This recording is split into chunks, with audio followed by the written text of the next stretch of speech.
In this video, we will be showing you how to assemble the Tough Guy inflatable punching bag for kids. In the box, you will find the instruction manual and the Tough Guy inflatable. Twist and remove the cap from the underside of the base of the bag and remove the plug from the base.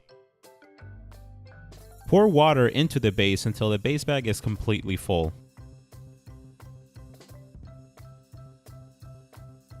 Place the plug and screw the cap tightly back onto the base. To inflate the body of the Tough Guy, locate the valve located in the back of the body. Fill with air until it is completely inflated. Make sure to not overinflate. The air pump is not included with this item and can be purchased separately.